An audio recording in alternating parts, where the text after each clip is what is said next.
Nashville. My name is Cristina Allen, and I'm now joined with a dear friend of mine, Loraine Segovia Paz. Thank you very much, Loraine, for being on the show. You're welcome. I've known you for a long time, and I know you're just a businesswoman in the community, but you just started a new adventure, Casa Segovia Paz. Tell me about this new adventure and how you got started.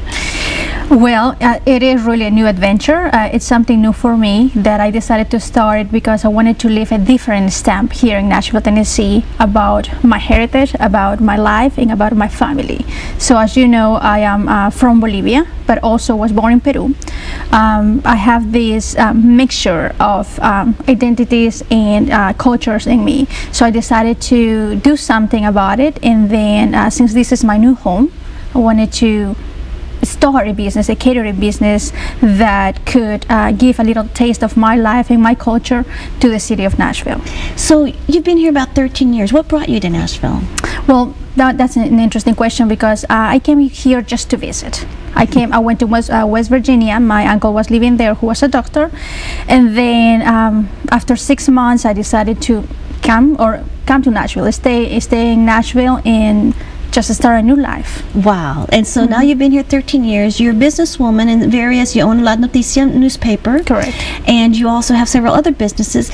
But as you're here and you're away from your family, from Peru and Colombia, Bolivia, did you feel that you needed to find the love and that's where you got it from to make empanadas? Well, this is what happened is that like I said before, when I wanted to do something different, I wanted to be able to show the community what we are composed, how we are made from. And why empanadas? Okay, this is the story. What happened is that we were living in Bolivia, and then we decided to go back to Peru with my mother and my twin brother, because my grandfather was gonna be into exile once again. So then we depended at that moment to the money that my grandfather was wiring us to Peru. But at some point we did not receive any money, and my mother decided to do something about it. She said, you know what, I'm not able to find a job, so what I have to do is we have to do something. So we're gonna put together a business. And then she thought about a product that is called salteñas, which is the cousin of empanadas. And she said, we're gonna be doing this, Peruvians don't know about this, but then let's start this project. And then we were able to live off that for almost 3 years in Peru. So when my memories came back to me, I thought, you know what, let me do something similar. Let me make my empanadas for Nashville. And then I wanted to make a connection. I wanted to make something that will show the southern hospitality of South America. So what I said is the southern hospitality, one south meets the other. Here in Nashville, we have fried pies, we have meat pies, we have turnover pastries. So here they are. So tell me, what kind of empanadas do you have? Because they sound really Asian fusion beef empanadas. The names are really good. Well, we have beef empanadas, chicken empanadas, we have sweet empanadas that are made of peach, that are made with apple, that they are combined sometimes with cheese. So when I see people seeing them in the markets and they just say, oh my God, these are fried pies, and I say, yes, empanadas, and so they love it. What kind of, what type of, is it like pie dough? What kind of dough is it? It is a flour dough. Flour dough. You can use different doughs. You can use a corn dough, you can use potato dough, you can use many doughs, but in this case what we have here are flour dough, and the filling is beef and chicken. And so I grew up with my mother always making, we had apple trees, right, and she always made empanadas. We had apple pie, but empanadas is something she made all the time, and we could take them to lunch easier than a piece of pie. That's how I saw it. But also growing up, we had gorditas, right, and we put the meat in the gorditas, and I think it's just a way to carry it, which is a pouch type thing to put the meat and potatoes. But these are very filling, and I'm going to have one. But tell us about your desserts as well. Well, these desserts are called alfajores, and these are cookies, if you want to say that, from Latin America. But the origin, I mean, if you read about alfajores, they go back to Spain, and from the Spain they go back to the Arab countries. So, and that is that influence that we had from all when the Spaniards decided to come to the Americas, and then brought this delicious food to us. And that's how every time that, for example, with empanadas, every time that they went to different countries and different cultures, the empanada was adopted, or what we adopted different in different products, and we decided to create our own empanada. See, your empanadas from Mexico are a little bit different to the empanadas that I have in South America or in Colombia. Even the Asian rolls are empanadas. See, that makes, I mean, when I started reading, and it is all connected, but you had something that I read about the historians believe that food for the gods. Tell me about that.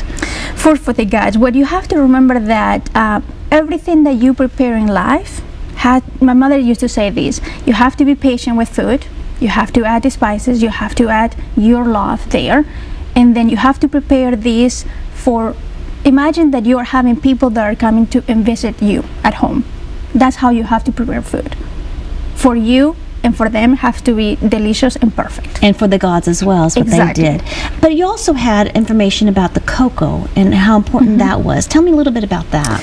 Cocoa, I've been working with communities back in Bolivia that are cocoa producers and growers. We have signed a collaboration partnership in which my whole goal is to import cocoa into the United States. And what do you want to do with that? Create desserts or continue to do work with cookies and stuff? Well, no, that will be a part in which I'm going to be offering that cocoa to people, in this case businesses that they work with cocoa. They can produce chocolate, as you can see. But a different type of chocolate. A different chocolate. It will be a higher quality level. That we already have a company here in Nashville, Tennessee that is doing that. Okay. So it is different to what we're used to see in the market. Well, and I know that the cocoa here and the cocoa in Mexico, very different. And the chocolate candy bars, just a different taste of chocolate, the way the milk is produced. And I'm sure that's what you're offering too, is the cocoa, is how you mix it is also a culture of como empanadas, like empanadas. Right. It's the different mixtures of milk or the type of milks or what to make that distinct chocolate taste. Well, there is an understanding that we have to eat cocoa with milk, and that's how we were raised. But think about it, the benefit of cocoa comes when you're eating cocoa straightly pure. The bitter it is, the better for you. Okay, so that's why dark chocolate is exactly. I forget about that. So as you grow your company, you have a lot of clients. What is the response, and where can we find you on the weekends? I understand you do a lot of the food markets and different during summer I've been doing the farmers markets, and we have had a great response, and I've been happy. I'm so happy about that. And then you can connect me, or you can contact me via phone or email. But then pretty much what we're doing, we are a catering company that and we do have your website and your email on the screen right now, so they can contact you to place orders, and you can tell, and they can tell you what kind they want or variety. They can order empanadas, they can order alfajores, they can order, as you can see on the website, we have gorditas, tamales, which I consider to be cousins of empanadas. Yes. And then we have other Latin American tapas as well, but then we also offer dishes as such paella, and dishes that are really good in the community, I mean really good in our Latin American culture, but sometimes it's very hard to find those dishes, especially when you want to cater. Especially at the holiday season. Exactly. So as we're wrapping up, Loraine, you are a businesswoman owning a newspaper. You have a new adventure here, and you're very involved in the community, serving on several boards, appointed by the mayor and other areas. You are making an impact to this community, not just with the food, but the love you have for the community. What is your next adventure? Well, my next adventure is just continue with what I decided to do. It's contribute to this community more than anything. We are foreigners. Now I'm a U.S. citizen, and I want to be able to leave my stamp here, a positive stamp. Loraine, thank you very much. Casa Segovia Paz, we have the website on the air. And don't forget, I'm going to taste some empanadas and some galletitas, cookies. Thank you very much for joining Que Pasa Nashville. Join us each week as we talk about the Latino community. Gracias.